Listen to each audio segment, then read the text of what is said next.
海過有冇人上嚟？哦，係啊，幫我了解下 reception 仲有冇人？好啊。好冇啊？因為有一個本身報咗名，但係佢話臨時有事嚟唔到嘅。呢個啱啱係咪12點半？哦，咁可能唔係呢位啊。哦，好，我會唔會？我哋睇下先，但係丁生有冇辦法可以都可以問下佢。誒住咗幾耐？都喺度。都好耐啦。個村先應該係冇2年啊。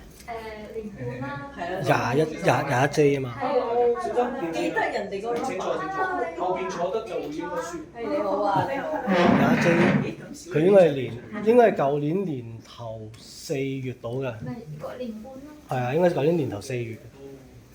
哇，都好。係啊，就係換冷氣咯。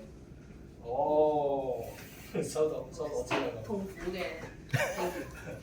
哦，好好啊。喂，Hello，主席，你好。都係呢度。上邊坐。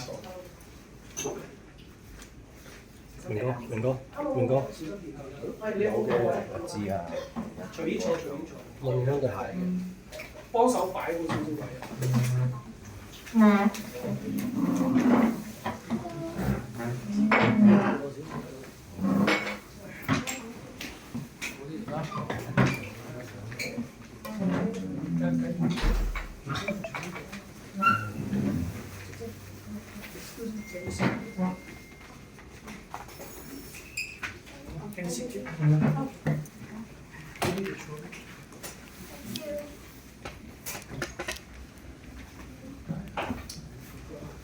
Hello，各位我介紹一次先，我叫高天浩，你好。咁啊，今日多謝各位都好開心㗎啦，有咁多位業主落嚟，即係出席我哋呢個講座。其實點解我哋會先搞講座？因為每一次如果做一個演習咧，我哋嘅演習正統嘅演習咧係需要消防處一齊協助合辦。但係你話如果講呢個成個走嗰路線，大家要帶啲咩咧？好靠呢個講座先俾呢個意識大家先，跟住大家先可以知道有意識嘅情況下。當真係做演習嘅時候，或者真係走科嘅時候咧，大家可以知道點樣做，同埋要帶啲乜，或者咩環境要點樣帶咁樣。咁啊，我先講啦。逃生嘅時候咧，其實如果你單位有火警咧，我哋通常一般咧，可能部分單位一個單位佢着咗火，警鐘就一定會響嘅，警鐘一定會響。好啦，但係留意咯，我哋有349個係開放式單位嚟。開放式廚房單位，咁喺開放式廚房嘅單位裏邊咧，最容易 touch 到嘅就係佢哋嗰個消防警鐘。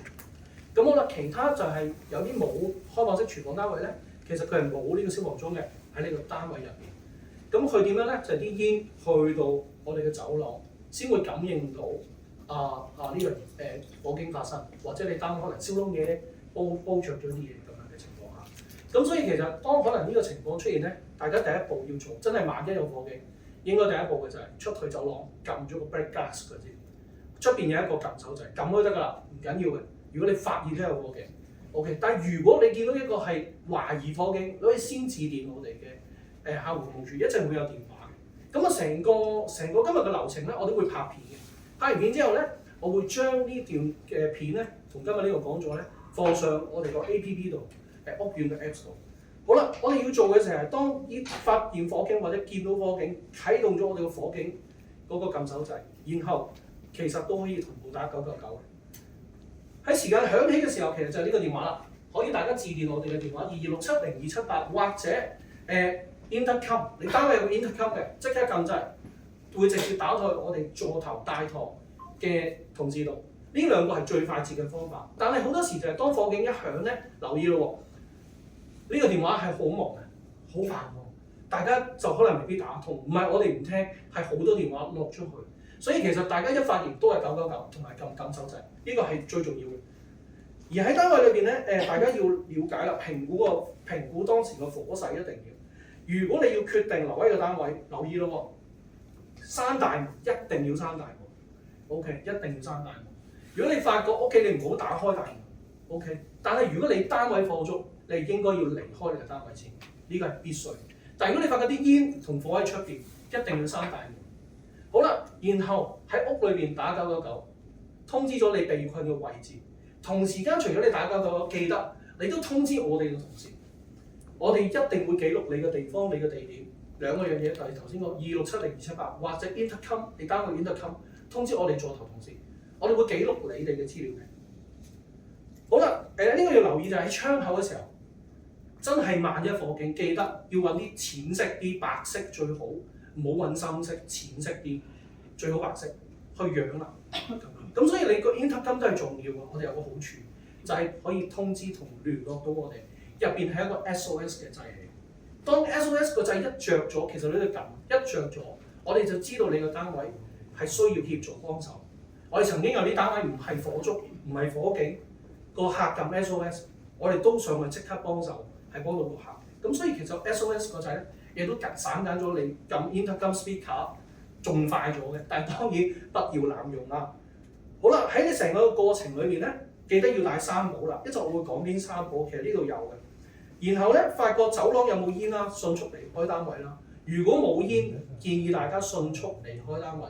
一陣就會講大家嘅逃生路線指示係點樣。然後咧，我哋屋苑咧係有兩條梯嘅，基本上大部分都一定係有兩條梯，因為點解咧？當一條梯假設啲煙供咗上嚟，你仲有另外一條梯走嘅。咁一般嘅情況下，你有兩條梯選擇離開你棟大廈。喺成個過程裏邊，記得千祈唔好搭升降機，而喺個成個嘅觸動真係警鐘響啊！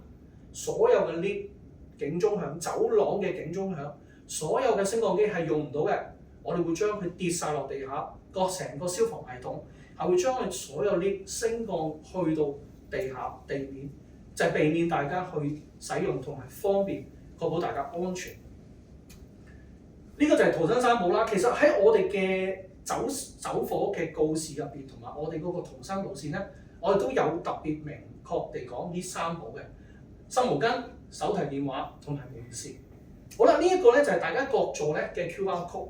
咁如果大家可以咧，都試下依家將個手機咧去影一影。咁你可以影你個座，或者去做呢一個咧，我哋已經出個通告俾大家㗎啦。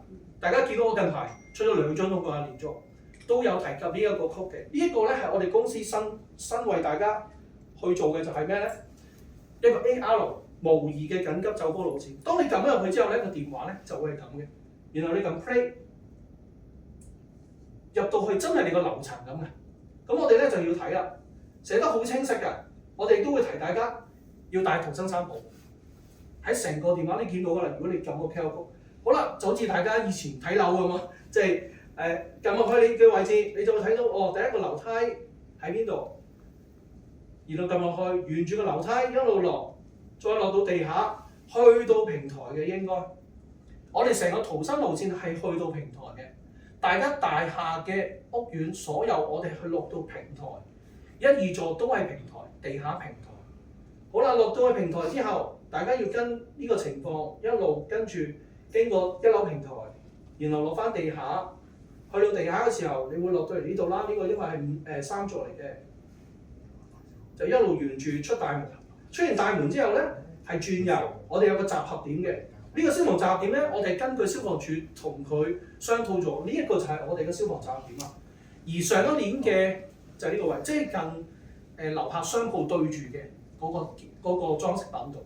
咁呢個集合點咧，其實就係上年我哋做消防演習咧，都喺呢度做集合點嘅咁樣。我哋就有呢幾個曲。